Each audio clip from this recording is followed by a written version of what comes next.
नमस्कार, मैं हूं आपके साथ कविता राणा। संघ प्रमुख मोहन भागवत का साफ कहना है, अपनापन जागृत होगा तभी भारत विश्व गुरु के रूप में खड़ा होगा। लेकिन क्या यूपी का भगवाधारी बाबा इसे विश्व गुरु की ढाल बन पाएगा? आज ये सवाल इसलिए क्योंकि जिन्हें आज के योगी में कल का मोदी नजर आता है, उनमें हिंदू राष्ट्र को विश्व गुरु के शिखर पर देखने की सबसे ज्यादा चाह है। और आज के इसी भारत में जब शिक्षा के प्राचीन केंद्र हुआ करते थे, तब यहीं से सोचिए विश्व के कोने कोने में ज्ञान का प्रसार हुआ करता था। भारत की पावन धरा से दुनिया ने योग और जीवन के नैतिक मूल्यों को जाना, और अब जब हिंदू राष्ट्र को पुनः विश्व गुरु के रूप में स्थापित किया जाना है, तो इसके लिए शिक्षा और अनुसंधान में सुधार, कौशल विकास को बढ़ावा और उद्यमिता को प्रोत्साहित करना बेहद जरूरी है। वैश्विक मंच पर विश्व गुरु के रूप में आत्मनिर्भर भारत की वापसी देश की सबसे बड़ी जरूरत है। लेकिन इस जरूरत को पूर्ण करने का कार्य क्या योगी की नियति में लिखा जा चुका है? आज ये सवाल इसलिए क्योंकि हाल ही में लखनऊ में आयोजित गीता प्रेरणा उत्सव में आरएसएस के सामने सोचिए योगी बाबा के हाथों में देश को विश्व गुरु बनाने की चाबी संत समाज द्वारा सौंपी गई है। हिंदू राष्ट्र को विश्व गुरु बनाने का अचूक उपाय आखिरकार क्या है? सुनिए अखिल भारतीय आचार्य महासभा के जो महासचिव है पूज्य स्वामी परमानंद जी महाराज जी की जुबान। एक सदी से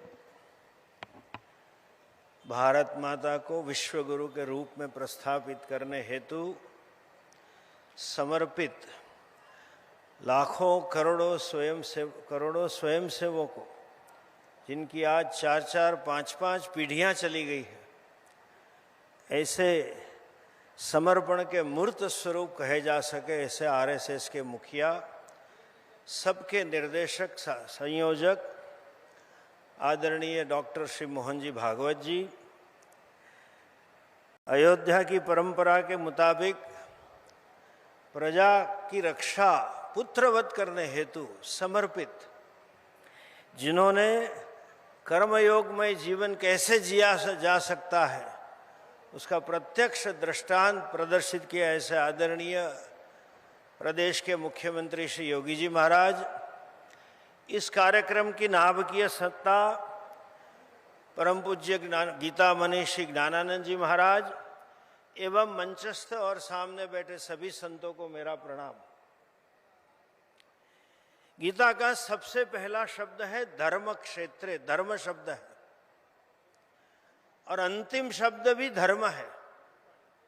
सर्वधर्मान परित्यज्य माम एकम शरणम व्रज। गीता जी हमें धर्म की शिक्षा देती है।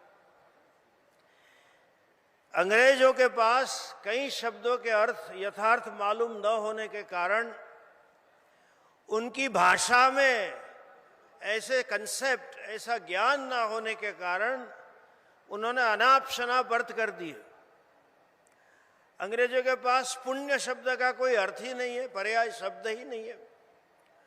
उसी तरह से धर्म शब्द का अर्थ बना दिया आस्था विशेष। अंग्रेजी में कहने लगे रिलीजियन जिसे कहते हैं। धर्म शब्द का अर्थ आस्था विशेष नहीं है, रिलीजन का अर्थ धर्म नहीं है। धर्म शब्द का मुख्य अर्थ है कर्तव्य विशेष, और यही अर्थ में आज भी हम उपयुक्त करते हैं। हमारे पड़ोसी के वहाँ कुछ प्रसंग हो और हम पूरी मदद करें, प्रसंग खत्म हो जाने के बाद पड़ोसी आए और हमारा धन्यवाद करे, तो हम जरूर बोलेंगे कि ये तो हमारा पड़ोसी होने के नाते हमारा धर्म बनता है। भाई का धर्म, बहन का धर्म, शादी ब्याह भी धर्म के लिए है। इसलिए बोला जाता है हमारी धर्म पत्नी है, सहधर्मचारिणी है। धर्म शब्द का अर्थ हमें हिंदू को स्पष्ट समझना चाहिए, आस्था विशेष नहीं है, कर्तव्य विशेष। राज धर्म भी शब्द है। राजा को क्या करना चाहिए, क्या नहीं करना चाहिए, पति को क्या करना चाहिए, कहीं नहीं करना चाहिए।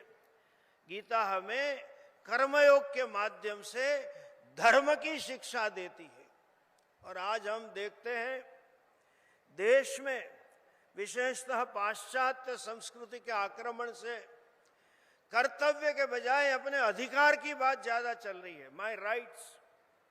और जहां सिर्फ राइट की बात होती है वहां सिर्फ और सिर्फ फाइट ही होती है। पूरी अमेरिकन सोसाइटी लिटिगेंट सोसाइटी है, हर बात में कानून बनाए जाने पड़ते हैं, क्योंकि समाज को कर्तव्यता का बोध नहीं है।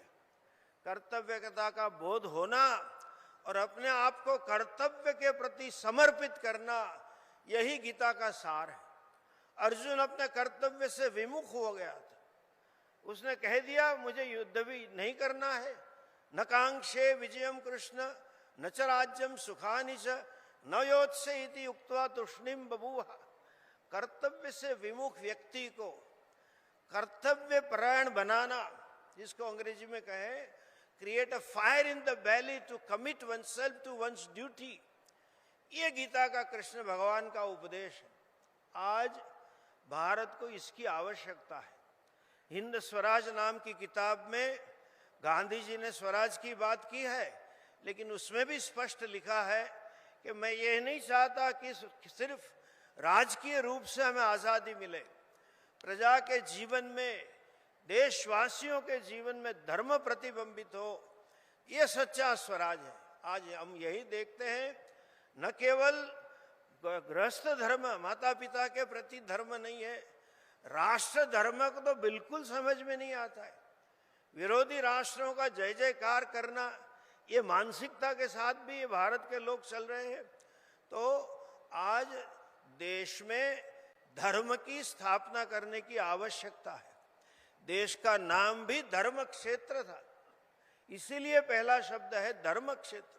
हमारे देश के कई नाम हुए, आर्यवर्त हुआ, भारत हुआ, अंग्रेजों ने इंडिया बनाया वगैरह, लेकिन मूलतः धर्म क्षेत्र है वो क्षेत्र, वो जमीन जहां लोग सभी प्रजा धर्म को समर्पित है।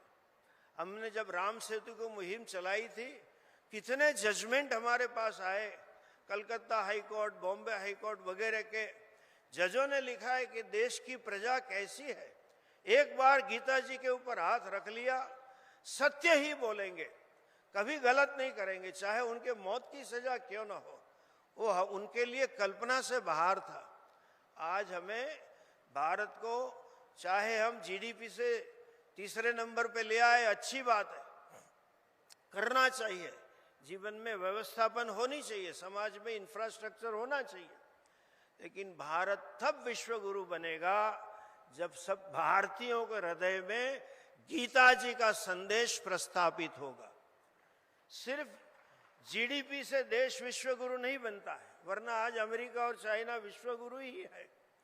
और गीता का संदेश अर्थात कर्तव्य परायणता, और हम तो यहां तक कहेंगे आज विश्व में जो अशांति है, विश्व में सब जगह पे जो युद्ध है, उसका उपाय ही गीता है। क्यों? कर्तव्य की भावना ही नहीं है, सिर्फ मैं और मेरा की भावना है जगत में, मेरी महत्वाकांक्षा, मेरा भोग, ये मानसिकता है। हम न केवल भारत माता का सिर ऊंचा करें, लेकिन पूरे विश्व में शांति की प्रस्थापना करने के लिए गीता का संदेश अपने जीवन में अपनाए और सब जगह ले जाए, यही निश्चय और संकल्प के साथ हम यहाँ से चले। और ये संकल्प को प्रस्थापित करने हेतु हमारे पूज्य ज्ञानानंद जी महाराज ने, हमारे गुजराती में कहते धूणी धखावीने बैठा, एक बड़ी निष्ठा से ये पीछे कर रहे हैं। हम यही परमात्मा कृष्ण से प्रार्थना कर रहे हैं। भगवान ने ये भी कहा है गीता में, हृदयम पार्थ, मेरा हृदय है, जो गीता को धारण करेगा वो भगवान को हृदय को धारण कर रहा है। ज्ञान जी महाराज भगवान का हृदय सबके हृदय में प्रस्थापित करने चले हैं। वही परमात्मा उन्हें शक्ति और बल दें और ये कार्य न केवल भारत, पूरे विदेशों में प्रस्थापित हो, यही शुभकामना के साथ ओम तत्सत।